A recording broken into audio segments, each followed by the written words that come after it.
Salam sejahtera saya ucapkan kepada Dr. Peter Vosukyong dan juga rekan-rekan sekalian. Kami daripada kumpulan 1 akan membentangkan tugasan kumpulan kami bagi subjek isu-isu dalam kerja sosial. Tajuk yang telah kami pilih untuk tugasan isu 1 ini ialah isu-isu berkaitan LGBT di Malaysia. Sebelum bermula, saya akan memperkenalkan ahli kumpulan kami terlebih dahulu, yaitu terdiri daripada Farida binti Achok, Fauzi Rahman bin Ahmad, Heliana binti Marajun, Hansen bin Salumin, Naomi binti Larim, Rasliana Yahya, dan juga Salbiori Toyson 1. Seterusnya saya serahkan kepada pembentang pertama kami yang akan membentangkan pengenalan. Salam sejahtera, saya Naomi binti Larim, memegang nomor kad matriks BP 19110425. Saya akan membentangkan bahagian pengenalan. Kerja sosial adalah satu profesi meliputi perkhidmatan yang memberikan tumpuan kepada menangani masalah, meningkatkan kefungsian sosial, meningkatkan kapasiti, serta menggalakkan pencapaian taraf kehidupan berkualiti untuk individu, keluarga, kumpulan, dan komuniti. Kerja sosial juga menjadi satu profesi yang memberikan penekanan terhadap kepentingan individu dan masyarakat dengan membekalkan perkhidmatan profesional berteraskan pengetahuan kerja sosial, nilai dan prinsip kerja sosial, etika profesional, dan intervensi. Isu dalam kerja sosial beretika yang paling biasa termasuk kerahasiaan, dilema moral, dan permintaan klien untuk kebebasan. Apabila tindakan klien mencerminkan niat mereka, dilema etika jarang akan muncul dalam konteks kerja sosial. Seseorang yang secara terang-terangan mendera ahli keluarga mereka tanpa penyesalan, sebagai contoh, akan segera dilaporkan oleh pekerja sosial tanpa banyak konflik dalaman di pihak wartawan. Apabila klien yang berniat baik membuat keputusan yang salah, bagaimanapun sebagai sebahagian daripada usaha untuk memperbaiki keadaan mereka berdasarkan nasihat pekerja sosial, konflik etika boleh berlaku. Isu yang kami pilih adalah LGBT. LGBT kadangkala dipanggil GLBT yang merupakan akronim bagi perkataan yang merujuk secara kelompok dalam golongan lesbian, gay, biseksual, dan transseksual. Istilah LGBT ini bertujuan untuk menekankan kepelbagaian seksualiti dan gender budaya berasaskan identiti mereka. Ia boleh digunakan untuk merujuk kepada sesiapa yang bukan heteroseksual atau bukan cisgender, bukan semata-mata untuk orang-orang yang lesbian, gay, biseksual, atau transgender. Salam sejahtera, saya Rasliana Yahya. Saya akan meneruskan pembentangan ini di mana saya akan membentangkan mengenai faktor-faktor isu LGBT. Menurut Megat Ahmad dan Muhammad Nawi pada tahun 2015 menjelaskan bahwa gejala kecelaruan identiti ini berlaku disebabkan dua faktor, yaitu faktor masa silam dan faktor perasaan. Faktor masa silam seperti hubungan dengan ibu bapa dan faktor perasaan pula seperti pandangan terhadap diri sendiri yang sudah berasa selesa dengan penampilan yang berlawanan dengan jantinanya. Manakala menurut kajian Zakaria dan Dola pada tahun 2012 menjelaskan terdapat dua faktor utama tercetusnya gejala LGBT, yaitu faktor semula jadi kejadian manusia seperti kunsa dan faktor yang dibentuk seperti psikologi, didikan, dan persekitaran. Manakala bagi kajian Ahmad et al. Pada tahun 2015 pula menambah bahwa tiga faktor utama remaja terlibat dalam gejala lesbian adalah kurangnya penghayatan dalam agama, pengaruh rakan-rakan, faktor kekeluargaan, dan keserasian antara pasangan sejenis. Seterusnya merupakan faktor-faktor percanggahan identiti. Menurut Chang Liwei dalam penulisannya yaitu Transgenderism in Malaysia, telah menulis tentang faktor-faktor yang menyumbang kepada pencanggahan identiti gender, yaitu salah satu daripadanya ialah pemikiran dan norma dominan sesuatu masyarakat terhadap sempadan gender. Menurutnya, individu yang tidak dapat mengidentifikasikan dirinya dalam mana-mana kelompok genital dianggap sebagai mengalami masalah kecelaruan sistem gender. Malah, terdapat beberapa lagi kajian yang menyokong faktor genital ini dengan meletakkan faktor genetik juga menjadi punca kepada penglibatan dalam gejala LGBT. Selain itu, terdapat kajian menyentuh tentang faktor didikan ibu bapa dan kekeluargaan antara punca utama kepada masalah LGBT dalam kalangan masyarakat, terutamanya golongan remaja. Hal ini dibuktikan melalui kajian oleh Merriam 2003 yang kesemuanya menekankan bahwa ibu bapa dan keluarga menjadi faktor utama kepada penglibatan anak-anak dan ahli keluarga dalam gejala LGBT. Sekian daripada saya. Saya, Farida binti Ajo, ingin meneruskan pempandangan ini dalam penerimaan dan hukuman terhadap perbuatan LGBT. Yang pertama adalah melihat aspek penerimaan LGBT. Sejak tahun 1980 lagi, sebanyak 56 negara sudah menerima pengiktirafan LGBT dan jumlah ini semakin meningkat pada tahun seterusnya. Negara Brazil, Kanada, Great Britain, Amerika Syarikat dan beberapa negara Eropah lain antara negara telah mengiktiraf LGBT seperti mengiktiraf perkahwinan sesama jantina, pengambilan anak angkat daripada pasangan sejenis dan pelbagai lagi. Pada tahun 2020, Iceland, Norway, Belanda, Sweden dan Kanada adalah negara yang paling menerima dan memperjuangkan hak LGBT.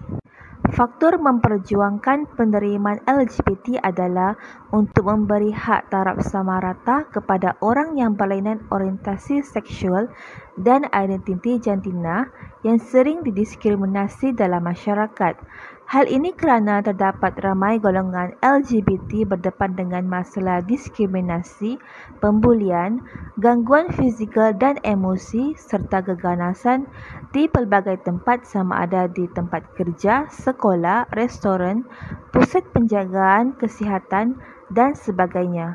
Wujudnya juga masalah peningkatan membunuh diri dalam kalangan LGBT seperti laporan The Suicide Prevention Resource Center menganggarkan bahawa antara 5 dan 10% remaja golongan LGBT yang bergantung kepada kumpulan umur dan juga jantina telah cuba membunuh diri. Seterusnya, dalam melihat aspek hukuman terhadap perbuatan LGBT. Secara dasarnya, kebanyakan negara Islam Timur Tengah dan Afrika menolak pengiktirafan LGBT dan memberi hukuman kepada golongan tersebut. Sebagai contoh, beberapa negara seperti Yaman, Arab Saudi, Nigeria, Mauritania, Sudan dan Iran telah memperuntukkan hukuman mati kepada pesalah homoseksual termasuk hukuman juwana bagi pesalah yang masih di peringkat bawah umur. Negara Malaysia juga antara negara Asia yang sangat menolak LGBT kerana mensifatkan LGBT sebagai perbuatan yang haram dan dilarang mengikut hukum syarak dan undang-undang Islam. Sistem perundangan Malaysia meletakkan LGBT merupakan suatu kesalahan di bawah Undang-Undang Kesalahan Jenayah Syariah negeri-negeri yang mana peruntukan kesalahannya merangkumi kesalahan seperti liwat, lelaki berlagak seperti perempuan, perempuan berlagak seperti lelaki, musahakah, perbuatan jenis luar tabi'i, bondan dan hubungan jenis antara orang yang sama jantina. Maka kesemua berikut adalah terkandung sebagai peruntukan kesalahan yang terdapat dalam setiap akta, enakmen dan ordinan negeri-negeri di seluruh Malaysia. Negara Brunei adalah negara Asia Tenggara yang pertama yang melaksanakan kanun keseksaan berasaskan prinsip syariah iaitu hukuman hudud di mana golongan LGBT berdepan hukuman direjam sehingga mati. Selamat sejahtera, saya Salvero Tuson 1 dengan nomor matriks BP 19110-428. Pada hari ini saya akan membentangkan mengenai kesan LGBT. Yang pertama adalah berlakunya penyebaran berbagai penyakit berjangkit. Golongan LGBT ini mudah mendapat penyakit berjangkit karena mereka melakukan hubungan seks secara rambang, mengakibatkan tersebarnya penyakit berjangkit seperti HIV dan AIDS. Bagi kesan yang kedua pula adalah krisis identiti diri. Hubungan yang baik dalam golongan LGBT ini menjadikan mereka tidak lagi mengambil peduli tentang kritikan masyarakat, dan akhirnya menjadikan mereka sukar untuk kembali kepada norma hidup normal. Akhir sekali, yang ketiga adalah wujud masalah berkaitan dengan penguatkuasaan undang-undang oleh pihak berkuasa. Terdapat banyak desakan dan gangguan oleh pertubuhan yang pro kepada golongan LGBT ini. Contohnya pengiktirafan golongan LGBT di Malaysia tidak dibenarkan. Sekian saja pembentangan saya. Terima kasih. Oke, slide seterusnya adalah berkaitan dengan cabaran mengatasi LGBT. Oke, di sini terdapat beberapa cabaran untuk mengatasi LGBT. Yang pertama ialah kritikan segelintir masyarakat yang menuduh pihak penguatkuasa agama mencampuri urusan pribadi, dan kebebasan mereka yang menuduh pihak penguatkuasa agama mencampuri urusan pribadi apabila menangkap dan menyiasat golongan yang disyaki terlibat dengan kesalahan moral. Yang kedua ialah cabaran mengatasi LGBT ini ialah kredibiliti pegawai penguatkuasa agama itu sendiri, yaitu dilihat dari segi kekurangan pemahaman dan latihan tentang undang-undang yang dikuatkuasakan, terutamanya yang baru dilantik memegang jabatan tersebut. Ini akan menimbulkan masalah. Jadi pegawai yang berpengalaman pula dia bertukar kerja ke bagian lain, karena disebabkan oleh permohonan kenaikan pangkat atau ditukar, menyebabkan segala kemahiran dan pengalaman operasi penyiasatan dan pengumpulan bahan bukti tidak dapat dikembangkan. Itu ialah salah satu cabaran dia. Yang seterusnya ialah prosedur yang dilaksanakan oleh PPA. PPA itu ialah pegawai penguatkuasa agama yang dilihat tidak sistematik dan sering tersasar dan melebihi bidang kuasa yang diberikan. Ini tidak dapat dinafikan. Terdapat insiden di mana prosedur-prosedur prabicara seperti siasatan, tangkapan, dan penggeledahan dan integrasi banyak menerima kritikan bahwa pengintipan yang dilakukan oleh kamera video digunakan untuk melakukan aksi yang tidak senonoh. Aksi tidak senonoh suspek dan mengugut, meminta suapan, dan macam-macam lagi, seperti mana yang pernah diwar-warkan di dalam media massa. Seterusnya yang terakhir ialah isu hak asasi manusia. Adalah tidak mengejutkan apabila terdapat gerak-gerakan daripada NGO yang menuntut pemalsuan undang-undang yang bertentangan dengan hak asasi individu. Itu saja dari saya. Seterusnya saya serahkan kepada yang lain. Seterusnya saya masuk kepada cadangan untuk mengatasi masalah isu-isu LGBT. Kumpulan kami telah mengenal pasti beberapa cadangan dalam mengatasi isu-isu LGBT ini, yaitu antaranya yang pertama adalah melalui pendekatan undang-undang. Melalui pendekatan undang-undang ini, secara tidak langsung akan mendedahkan dan juga membuka minda kepada umum tentang kesalahan-kesalahan yang wujud dalam akta yang sedia ada yang menyentuh berkaitan tentang perilaku LGBT.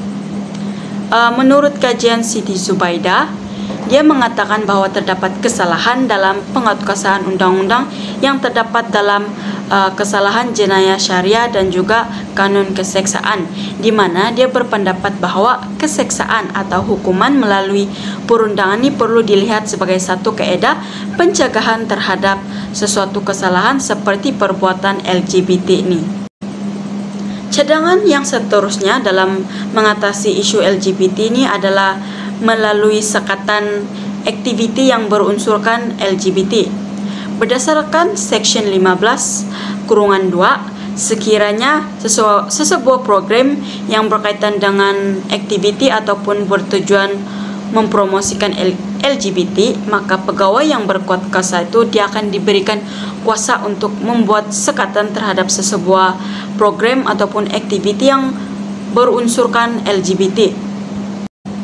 Cadangan yang ketiga ialah melalui meningkatkan peranan pendidik.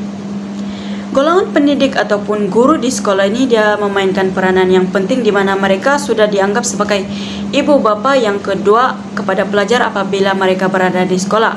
Oleh itu, guru di sekolah ini bukan sahaja berperanan untuk mendidik pelajar namun mengajar berkaitan tingkah laku juga.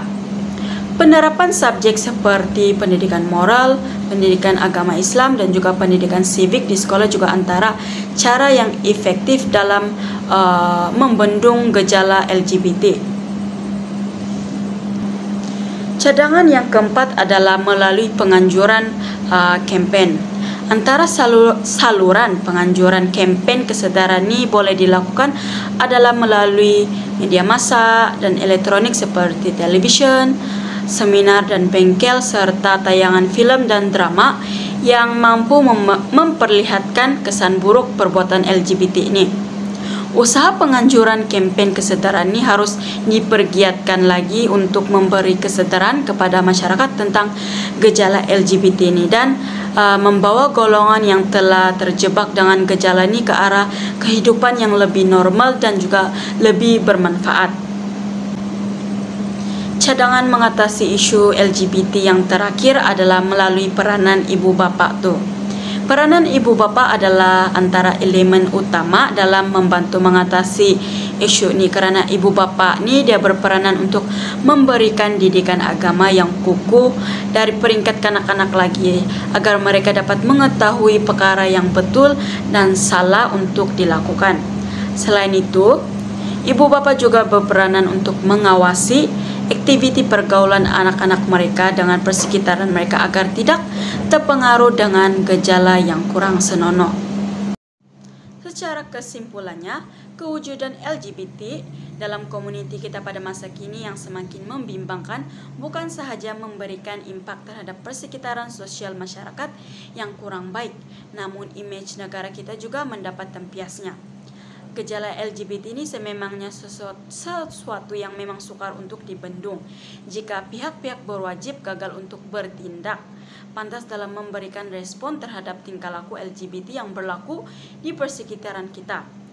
Usaha-usaha yang telah dicadangkan ini dapat diharapkan dapat membantu dalam menyelesaikan gejala LGBT ini dan akhirnya dapat memastikan kehidupan sosial masyarakat sentiasa berada dalam keadaan yang sepatutnya. Itu sahaja pembentangan daripada kumpulan kami.